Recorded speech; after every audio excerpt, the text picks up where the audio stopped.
You know, they tell you that bullshit like what happens in Vegas stays in Vegas. It doesn't. It's fucking marketing to get you to spend all your money and act like an idiot and to follow impulses. You guys are smarter than that. And I remember I was in Vegas and like this guy, I was at a learning event. And this guy was like, yeah, we're gonna go up to this like chick's room and just have a drink. I'm like, nope. And he was like, why not? I'm like, that's not why you're going up to the fucking room, bro. The flesh is weak. I do not put myself in environments where that's the case. So everything I say yes to is something else I have to say no to. If I'm saying yes to entertainment, I'm saying no to reading. If I say yes to what tastes good, I'm saying no to fitness. Guys, do I have more time than you? Definitely not. It's a great equalizer. We all have the same amount of time. But what am I saying yes to? I'm saying yes to freedom. I'm saying yes to personal growth and development. I'm saying yes to fitness, which means I say no to pool parties where people are imbibing. I say no to Christmas parties where people are getting hammered. Isn't it weird that collectively, like, parents think it's okay to get hammered in front of their kids at a birthday party? It's fucking crazy. And then when they get old, no, you don't do it. I remember being at, my son played travel baseball. The coach and all of the people are fucking doing shots. I looked at my wife, I'm like, we're no longer gonna be on this team anymore. Everything I say yes to is something else I say no to. When you say yes to people, do you give an explanation? When you say no, do you feel compelled to give an explanation? Yes.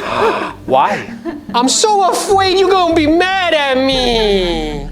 You have to reframe no. You know what no is? Me saying yes to all that other shit. But me saying no thank you to a bachelor party. That's me saying yes to my wife. You just have to reframe it so then I no longer feel bad when I say no. Because I'm saying yes to the shit that I actually want. Not what other people expect of me. And then you know what's interesting? When you start to say no, people you thought were your friends, like, come on, bro, really? What, you think you're better than me? Oh, like you're Mr. fucking, oh, you found Jesus? Right. Why do I give two fucks what they think? But was Jesus like, oh no, I can't say this in front of people, they might get upset? Nope! The opposite! Right? So you have to decide, guys. So that way you can create the life that you want because it's available to everybody.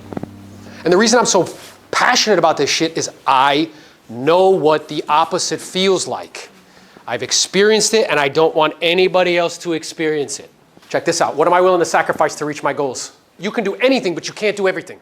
Rather than thinking about adding more goals, consider what you must sacrifice to reach the ones that you already have. What am I gonna have to sacrifice if you're gonna make a commitment to, let's say, spirituality? What do you have to sacrifice? Watching out every single move that I make from the moment I walk out the door, how I'm talking, who am I surrounding myself with, how am I prioritizing. Yeah, and you have to sacrifice time because you're gonna study. Right. And you're gonna go and be in communion, and you have to sacrifice things. Why is it that we live in a world now where people think they're entitled to everything and don't have to sacrifice for anything? It's fucking crazy. Why? I remember my sister, and I love her. She's an awesome human. She went to school here locally at FAU, and she got out. She's like, you know, they're only offering me jobs at $40,000. That's like pennies. I was like, bro, what fucking skill do you currently have that somebody would pay you more than that? The answer's nothing. Okay? Because if somebody pays you 100, how much value do they want? 200. But we just think, oh, it's because it's me, silly. Didn't you know? I deserve it. I'm fucking special. Hey, newsflash, and I love you all, you're not that special. Write down one goal that you have right now, and then write down what would you have to sacrifice in order to really make that happen. Not like think about it, wish about it, pray about it, but like actually do it. And what would you have to sacrifice, give up? Yes, sir. Jesus. Study a little more. Okay, and what would you have to sacrifice? Less screen time. Less free time. How much of a sacrifice is that for you at this moment in your life? It seems like hard. It seems like very hard, right? Well, let me share something with you that perhaps could help with that. The way you eat an elephant is one bite at a time. So I don't know if you know this, but if you read for 30 minutes a day, 7 days a week, you will read 2 to 3 books a month. 30 minutes a day out of your whole day. Does that seem? It seems impossible right now. Does it seem manageable or that seems impossible? It seems impossible right now. Okay, so then what else are you currently doing with what's filling up your time? Social media. Okay, and I appreciate your honesty. And what do you learn from that? Nothing. Nothing. So what happens is it's a replacement. If you follow that for 5 years, where would that lead you? Nowhere. To the same place. right? Because the world is changing so rapidly and quickly, super fast, right? Like very rapid and very quickly. So, and I appreciate your honesty, Jesus, because what happens is we can feel scared, so then we just retreat. And then we distract. I distract myself with media, I distract myself with, I'm not saying you're doing this, but distract yourself with substances, distract myself with food. I distract myself with something else, because I'm not willing to what? Deal with it. Who in your life brings out the best in you? I don't have anyone right now. Okay, anybody. No? Nobody. I feel like I'm starting so blank. Okay, how about Natalie? Exactly. Hey, I was fishing. I kept fishing for you, girl. I was like, what's going on?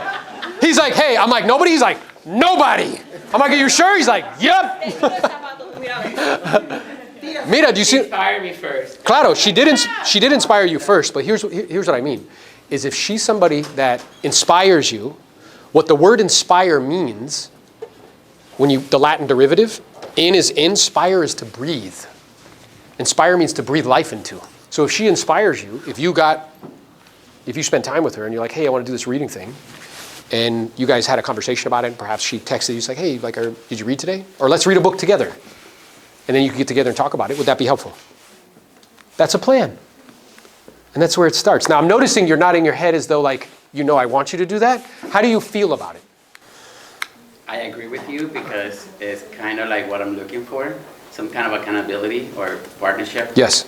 But I keep failing on it. Yeah. So I'm just like, okay, let me just do it alone. Yeah, how's that working? No.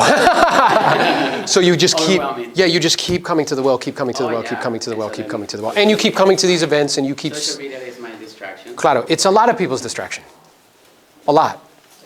But just replacing 30 minutes of it. So what I would do is keep a book next to your bed, or a book next to where you sit down and do social. So you have the phone or the book, and I make a choice. And all it is it's choosing the book a couple times. That's it. Make sense? Clap it up for Jesus. Let's go. Setting more appointments is going to solve any problem that you may have in your real estate business. You're having mindset issues? Set more appointments. It'll solve that problem. You're having financial issues? Set more appointments. It'll solve that problem. So what I'm going to go over today are the 5 different steps that you can take to ensure setting 1 appointment a day.